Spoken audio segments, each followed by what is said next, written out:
왕이 없으므로 사람이 각기 자기의 소견에 옳은 대로 행하였더라. 아멘. 이 시간의 말씀 기초로 그때 왕이 없으므로 라는 제목으로 함께 말씀의 은혜 나누실 때 하나님의 은혜가 충만하시기를 바랍니다. 우리 말씀의 제목 한번 따라 보겠습니다. 그때 왕이 없으므로. 네, 감사합니다. 우리는 지금 사사기의 마지막 프록 부분 살펴보고 있는데요. 프록 부분은 또 두 부분으로 나눠 있다고 했습니다. 17장과 18장은 종교적 타락, 신앙적 타락, 그리고 19장에서 21장은 도덕적 타락 부분을 다루고 있습니다. 우리는 그 중에서 이제 지난주에 한 레위인의 타락과 관련하여 발생했던 동족 상잔의 전쟁에 대해서 살펴보았고, 오늘은 이제 프록의 마지막 부분이자 사사기 전체의 마지막 장이죠.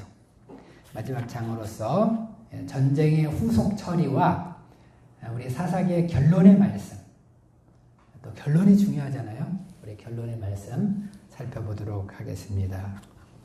우리 말 중에 과유불급이라는 말이 있습니다.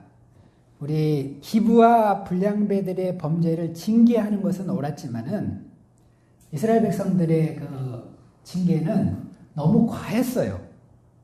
너무 과했어요. 그래서 이제 너무 큰 후유증을 낳았고요. 또 그 후속 처리를 하는 과정에서 또 다른 비극을 불러오게 되는 것입니다.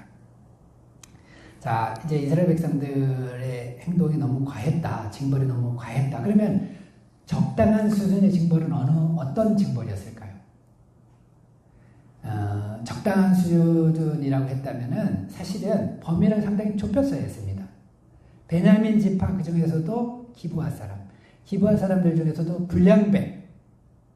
불량배와 그들을 잘 다스리지 못한 우리 기브아 그 지역의 장로들, 책임자들, 그 정도를 이제 징벌하고 끝냈으면 제일 좋았습니다. 근데 이제 베냐민이 반발하는 바람에 전쟁이 일어났기 때문에 어쩔 수가 없었다고 쳐요. 그러면 또 그렇다면 어느 정도 해야 되겠습니까? 전쟁에 나왔던 그 사람들은 뭐 죽겠다고 생각하고 나온 사람들이니까 전쟁에 나왔던 그 사람들 몇 명이죠? 26,700명이죠. 그 사람들을 징벌하는 정도로 끝냈어야 됩니다. 다시 베냐민 지역으로 돌아가가지고 거기 사람들 완전히 몰살을 시켜버린 거예요. 나머지 사람들을. 이건 굉장히 많은 인원들입니다. 엄청나게 많은 인원이죠. 한 지파라 그러면 굉장히 많잖아요. 다 죽여버린 것입니다. 이것이 이제 문제라는 것입니다.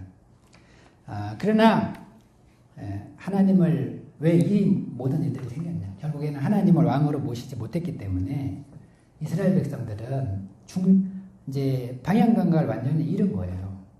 천방지축, 좌충우돌, 예측불허, 설상가상이에요. 이들은 어디로 갈지 모릅니다. 자, 오늘도 우리 마지막 장 본문 차례대로 살펴보면서 하나님께서 오늘 우리에게 주시는 영적인 교훈들을 찾고요.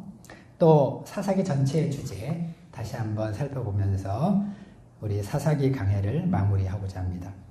먼저 21장 1절에서 6절은 전쟁 후에 이스라엘 백성들의 뒤늦은 상황 파악과 후회에 대한 내용입니다. 아까도 얘기했지만은 과유불급이었습니다. 이스라엘은 지나친 정의감에 빠져서 동족인 베냐민을 거의 씨를 말릴 정도로 멸절을 시켰는데 전쟁의 막바지에 이르러서야 자기들이 지나쳤다는 것을 깨닫고 후회하게 되었습니다. 그래도 동족이에요. 그래도 동족이야. 어느 정도 잘못됐으면 징계하는 것은 할 수 있겠지만은 완전히 막 씨를 말리려고 하는 것 이거는 아니라는 것입니다. 6절을 보시기 바랍니다. 이스라엘 자손이 그들의 형제 베냐민을 위하여 뉘우쳐 이르되 오늘 이스라엘 중에 한 지파가 끊어졌도다. 한 지파가 사라지게 됐다는 것입니다. 이 12 이스라엘의 12지파는 언제 생겼습니까? 우리 이스라엘의 믿음의 조상들인 아브라함, 이삭, 야곱이 있죠. 야곱 때 생긴 것으로서 그때부터 이어져 온 전통적인 이스라엘의 조직 체제예요. 그래서 이스라엘은 늘 지파별로 활동하고 또 이 지파가 한데 어우러져서 이스라엘 민족이 되는 것입니다. 무엇보다도 우리 성경에 보면 우리 하나님께서도 이 12지파를 인정하시고 귀하게 여기셨어요. 그래서 땅을 주실 때도 지파별로 주셨잖아요. 또 지파별로 역할을 주셨습니다. 하나님은 지파를 귀하게 여기신 거예요.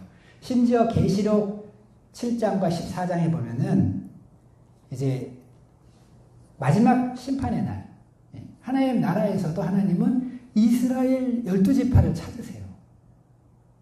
그래서 12지파별로 이제 구원 인원을 할당하시고 그들을 구원해 주신다고 약속하고 계시는 것입니다. 그러니까 이 12지파라는 것은, 지파라는 이 개념은 천국에서도 유효하다는 것입니다.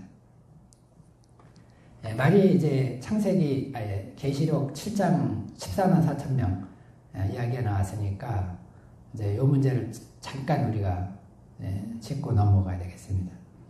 우리 계시록 7장과 14장에 보면 14만 4천 명 이야기가 나와요.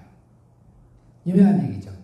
14만 4천 명 인침을 받은 14만 4천 명 이야기가 나오는데, 이제 이단 중에서 신천지의 이만희는 이 14만 4천 명을 무기로 해가지고 사람들을 미혹하고 있는 것입니다. 그래서 우리가 좀 알아야 돼요. 자, 신천지 주장은 뭐냐면은, 이만희 주장은 뭐냐면은, 계시록 7장 4절에 보면은 이제 인침을 받은 이스라엘이라고 나오는데, 여기서 이스라엘이 누구냐? 여기서 말하는 이스라엘이 누구냐 할 때 신천지에서는 뭐라 하냐면은 이것은 새 이스라엘을 말한다 이렇게 봅니다. 그러니까 유대인만을 말하는 것이 아니라, 원래 유대인만을 말하는 것이 아니라 유대인 플러스 구원받은 유대인 플러스 구원받은 이방인들, 에베소서에서 말하는 이 교회를 말하는 거예요. 모든 구원받은 무리들, 이제 이것이 이스라엘이다. 그러니까 새 이스라엘이 이제 이스라엘이라는 말이라고 얘기하고, 그러면 그 새 이스라엘, 구원받은 하나님의 백성의 숫자가 얼마냐? 14만 4천 명이라고 나오잖아요. 근데 그러면 이 14만 4천 명에 대해서 또 해석을 해야 돼요. 이것이 상징적인 숫자냐? 정말 실제 숫자냐? 근데 신천지에는 뭐라고 해석해요? 실제 숫자다. 그러니까 신천지 주장은 세상 끝날에 대해서 구원받는 사람이요, 지금까지 기독교 역사 2000년이고 구약까지 하면 뭐 수천 년이잖아요. 근데 구원받는 사람이, 인침받는 사람이 14만 4천 명밖에 없다는 거예요. 그리고 그 14만 4천 명에 들어가려면 어떻게 된다? 자기를 따라야 돼. 자기들 집단에 들어가야 된다. 그게 이제 신천지가, 이만희가 주장하는 거예요. 이제 이것이 완전히 사기라는 것을 우리가 알아야 되는 것입니다. 먼저 여기서 말하는 이스라엘은요, 우리 정통교회 입장에서는 사실 두 가지 해석이 있어요. 이스라엘은 이제 본래 이스라엘이라고 해석하는 사람들도 있고요, 새 이스라엘이라고 해석하는 사람들도 있습니다. 여기에 대해서는 두 가지 이견이 있어요. 견해가 있어요. 어느 것을 택해도 큰 문제는 없습니다. 근데 중요한 것이 14만 4천 명이 실제 숫자는 상징적인 숫자네요. 여기에 대해서는 우리 정통기독교에서는 이건 상징적인 숫자다.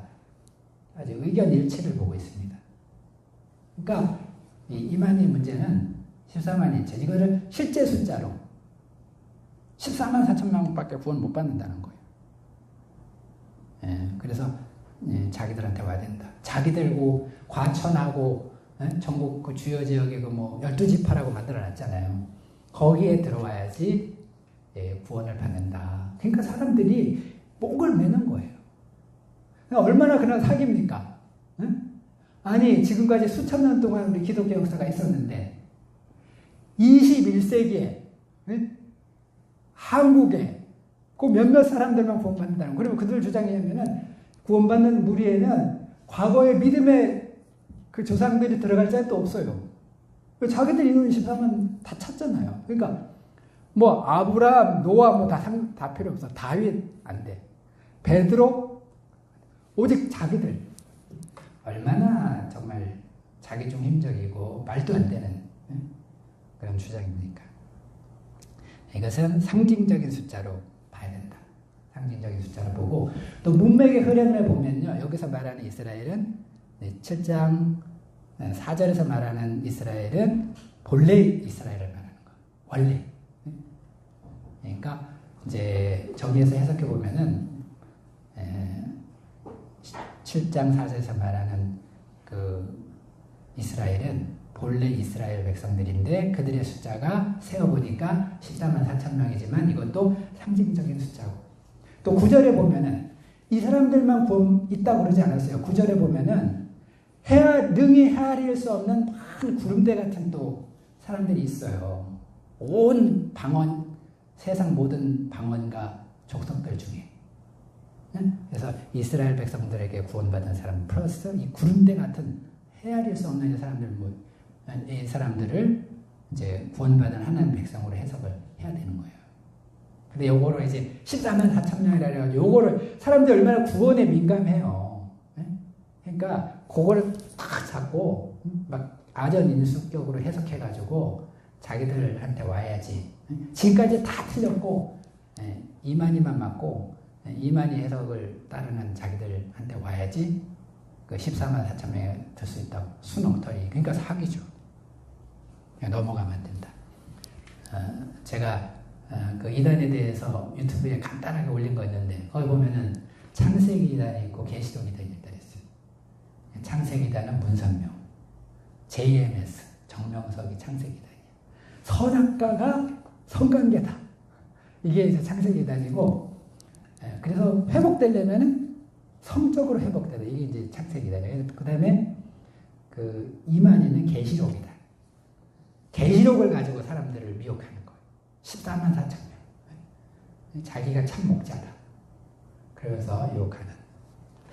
자, 본문으로 돌아가서 이거 우리가 알아야 돼요. 14만 4천 명은 상징이다. 상징적인 숫자고 이스라엘은 거기서 말하는 이스라엘은 원래 이스라엘이다. 그렇게 꼭 기억하시기 바랍니다. 본문으로 돌아가서 이제 이스라엘 백성들에게 12지파라는 것이 이렇게 중요한데 그것 중에 하나가 이제 완전히 사라지게 됐으니까 이 사람들은 정말 망연자실을 할 수밖에 없었습니다. 더군다나 1절과 7절을 보십시오. 그들이 이렇게 절망할 수밖에 없었던 것은 또 다른 이유가 있었어요. 그것은 그들이 전쟁 전에 미스바에 모였을 때 경솔한 맹세를 했습니다. 어떤 맹세를 했어요? 누구든지 우리 중에 누구든지 이제 앞으로는 우리 딸을 베냐민 사람에게는 아내로 주지 않겠다. 너무 화가 나니까 이런 맹세한 거죠. 생각해 보세요. 베냐민은 림몬바에 살아남은 남자 600명이 전부인데 이제 그들한테 딸을 주지 않겠다고 했으니까 이제 방법이 없는 거예요. 그들이 있어도 그들이 죽으면 끝이라는 거예요. 뿐만 아니라 5절에 보면은 그들은 그때 한 가지 더 맹세를 했습니다. 어떤 맹세를 했어요? 그 베냐민과 싸우기 위해서 이 미스바에 오지 않은 사람들은 우리가 가만 놔두지 않겠다는 거예요. 반드시 죽이겠다.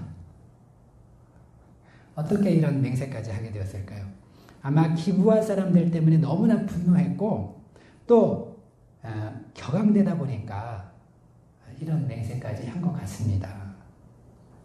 그럼 우리가 여기서 얻어야 될 교훈이 있죠. 무엇입니까? 아무리 화가 난다고 해도 또 아무리 자기들이 막 옳고 절대적으로 옳고 정의감에 불탄다 할지라도 그렇다 그래가지고 아무 말이나 하면 안 된다. 아무 맹세하면 안 된다. 요즘 우리나라 사람들도 분노가 많습니다. 보면 사람들 만나보면 기본적으로 화가 나 있는 사람들이 굉장히 많아요. 또 요즘같이 특히 날씨까지 덥다 보니까 우리가 분노지수가 올라가게 됩니다. 자, 그런데 이렇게 분노지수가 올라가다 보면은 사소한 일 가지고도 다른 사람들과 불화하기가 쉽고 또 아무 말이나 또 막 심지어 맹세를 잘못하는 실수를 범하기가 쉽다는 것입니다. 그래서 우리가 이런 실수를 안 하려면 어떻게 됐습니까? 근본적으로는 분노를 좀 다스려야 돼요. 너무 화를 품고 살아가면 안 됩니다. 우리가 이 화를 다스리려면 어떻게 해야 되죠? 성경적으로 다스리려면 성령 충만해야죠. 성령의 열매는 뭐래요? 사랑과 희락과 화평이잖아요. 그러니까 이 성령 충만하면은 이제 분노를 다스릴 수가 있습니다. 그러니까 평소에 성령 충만한 삶을 살면 제일 좋고 또 만약에 그렇지 못할 때도 있잖아요. 우리 그렇지 못할 때에는 어떻게 해야 되냐? 그렇지 못할 때에는 말조심이라도 해야 된다는 것입니다. 말조심. 무책임한 말, 경솔한 말, 감당할 수 없는 맹세 이런 것들 조심해야 된다. 우리 성경에 보면은 지난번에 제가 설교 제목도 설화를 조심하라. 그렇게 설교도 한 적이 있지만 말 조심하라는 말씀이 얼마나 많습니까?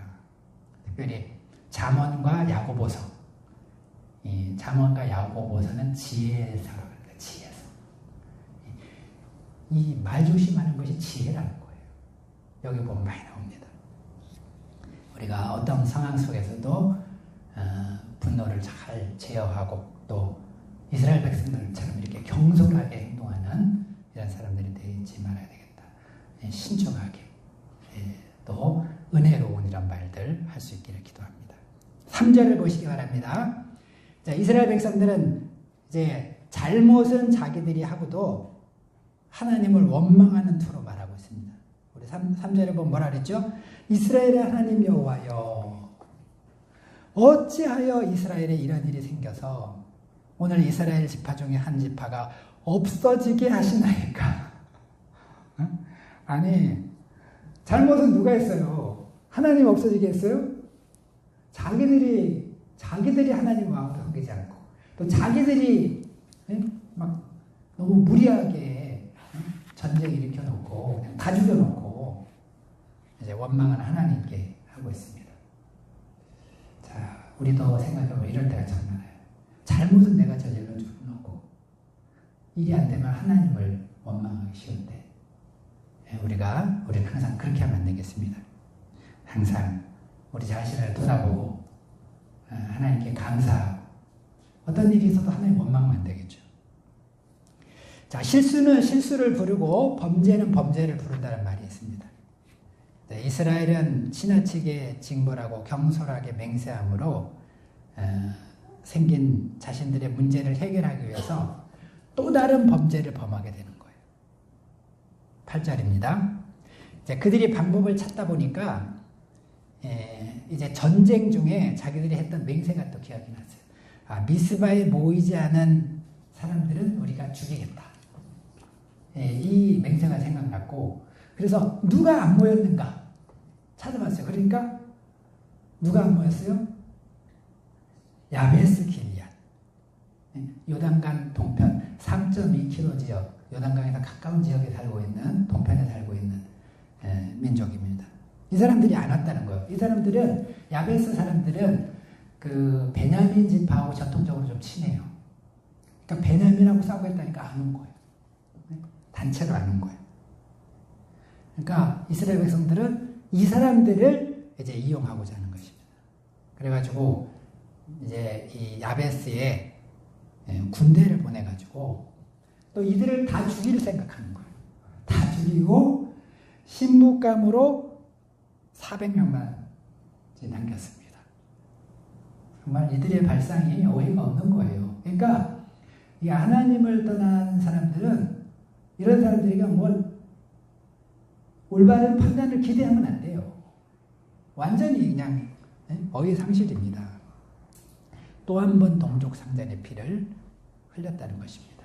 그래서 우리가 실수하면 또 실수하게 되고 죄를 짓게 되면 또 죄를 짓게 돼 있어요.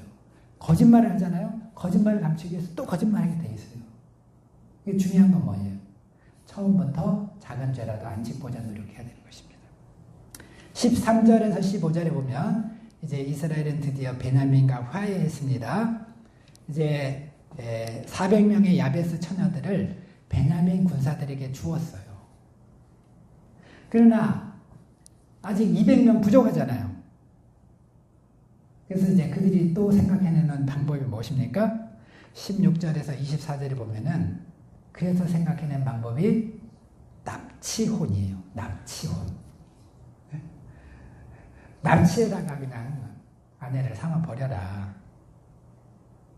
자기들은 베냐민 사람들한테 딸 안 주겠다고 약속했기 때문에, 맹세했기 때문에 자기들 그냥 순순히 줄 수가 없어요. 자기들은 자의적으로 줄 수가 없어요. 그러니까 우리 딸을 납치해 가라는 거예요. 그래 우리는 안 준 거고 우리는 안 주고자 했고 응? 너희들이 납치해 간 거니까 어쩔 수 없다. 그러니까 사사기 그 내용을 보면은 그냥 끝까지예요. 끝까지. 마지막 21장까지 완전히 정말 제멋대로예요. 제멋대로. 예측 불허, 설상가상, 엉망진창이에요. 여러분 우리가 집단지성이라는 말을 씁니다. 집단지성. 그러니까 한 개인의 판단은 틀릴 수 있지만 이것이 집단을 이루면 상당히 정확해진다. 그래서 집단지성이라는 말을 많이 쓰는데 우리 집단지성이라는 것도 항상 옳지는 않다는 것을 우리가 생각해야 돼요.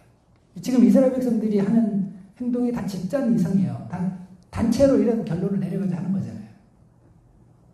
아무리 집단지성이라 할지라도 하나님을 잃어버린 하나님 없는 사람들은요 믿을 수가 없어요. 절대적으로 신뢰하면 안 됩니다.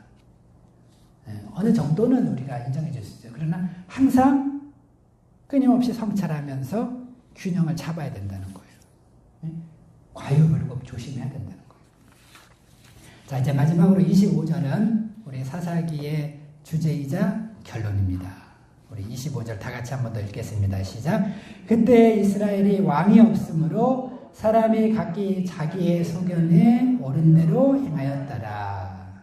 사사기의 혼란상과 그 원인을 가장 잘 요약해주는 말씀이라고 할 수가 있습니다. 우리 사사시대에 왜 이렇게 어둡고 무기력하고 방황하고 타락했는가? 왜 지옥이 벌어졌는가? 두 가지 원인이 제시되고 있습니다. 첫 번째 원인은 반복되지만 그들에게 무엇이 없었다? 왕이 없었다. 우리 창세기적으로 우리 인간은 하나님을 왕으로 섬기는 존재로 지음을 받았어요.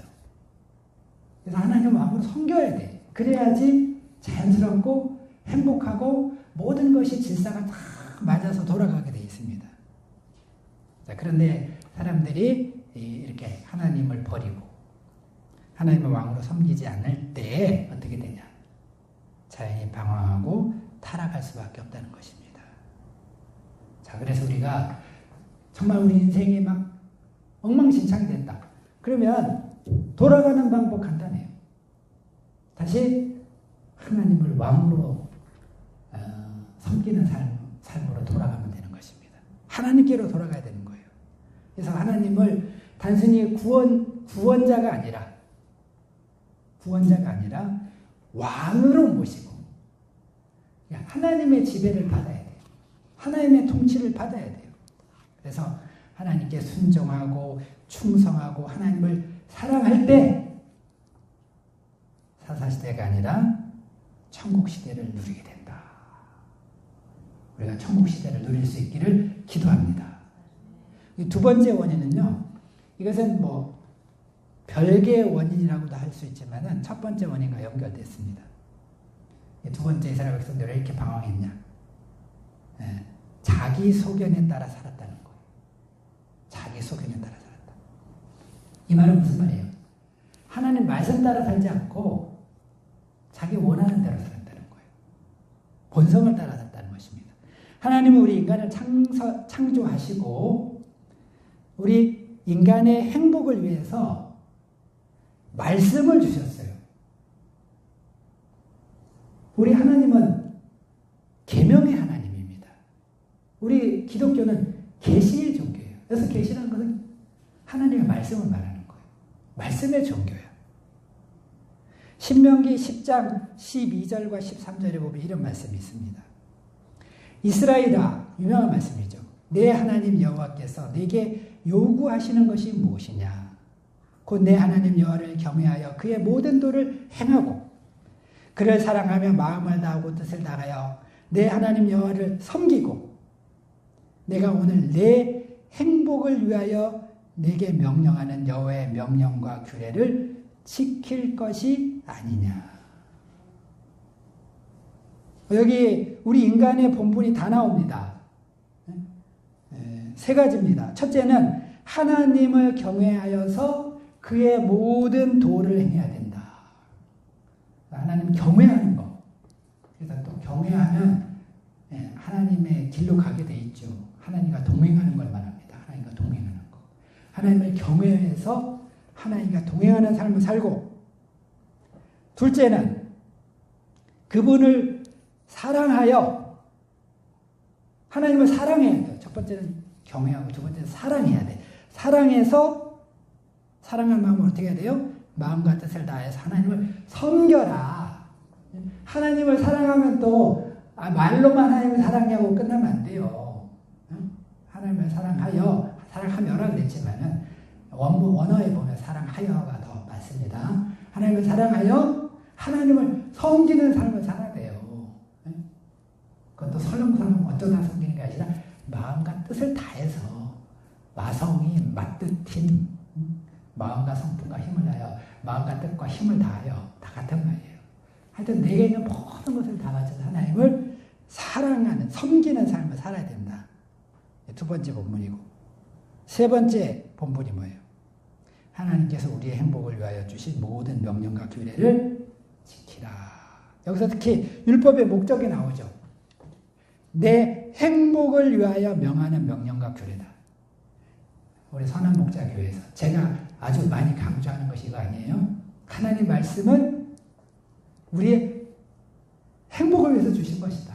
하나님 말씀 지키는 것은 의무가 아니고 하나님 말씀 지키는 것이 축복의 길이다. 내 행복을 위하여 명하는 명령과 규례라 그랬습니다. 그래서 우리가 정말 행복해지는 길이 뭐냐? 하나님의 말씀대로 사는 것이 행복해지는 길이에요.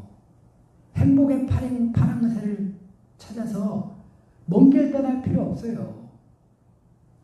내 가까운 곳에 있어요. 하나님 말씀이 있습니다. 하나님 말씀.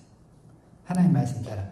하나님 말씀. 모든 말씀들. 십계명 말씀. 한 계명이 다 행복의, 축복의 우리 통로라 그랬죠. 비밀이라 그랬죠. 들어가는 문이라 그랬죠.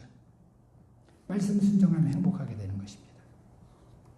그런데 사사시대 이스라엘의 문제가 뭐예요?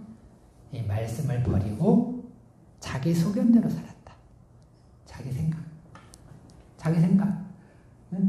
말씀은 말씀이고 삶은 전혀 별개야. 이중적인 생활을 하는 거예요. 주일날만 신자야. 평소에는 다 내 생각대로 살아. 그래서 사사시대가 왔다는 것입니다. 그렇기 때문에 우리가 사사기를 통해서 얻어야 될 결론적인 교훈은 뭐예요? 하나님의 왕으로 모시고 그분의 말씀을 따라 살아야 된다. 따라해 보겠습니다. 하나님의 왕으로 모시고 말씀 따라서 살자. 자, 우리 하나님의 왕으로 모시는 삶은 신명기 12절 말씀과 같은 삶입니다. 하나님을 경외하여 그의 길로 행하고 하나님을 사랑하여 마음과 뜻을 다해서 하나님을 섬기는 것이고, 말씀 따라 사는 길이 13절에 나왔죠. 나의 말씀은 나의 행복을 위해 주신 축복이다. 특권이다. 이런 생각을 가지고 자발적으로 누가 시켜서가 아니라 목사님이 시켜서가 아니라 남들 눈치 봐서가 아니라 외식해서가 아니라 자발적으로 말씀에 순종하는 삶을 살아야 된다는 것입니다.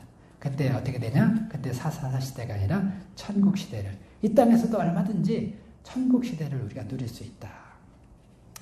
23주 동안에 우리가 23강입니다. 오늘 말씀. 23주 동안에 사사기 말씀 주셔서 감사드립니다. 우리가 많은 그동안에 여러 가지 은혜 많이 받았지만은 다시 한번 우리가 종합적으로 정리해 본다면 바로 이 말씀 하나님을 왕으로 모시고 말씀 따라 살아야 된다. 이 교훈을 마음 깊이 새기고 실제 삶 속에서 순종하는 삶을 사는 가운데 정말 하나님께서 주신 모든 축복을 받고 또 하나님의 뜻을 이루는 복된 성도들이 다 되기를 기도합니다. 할렐루야.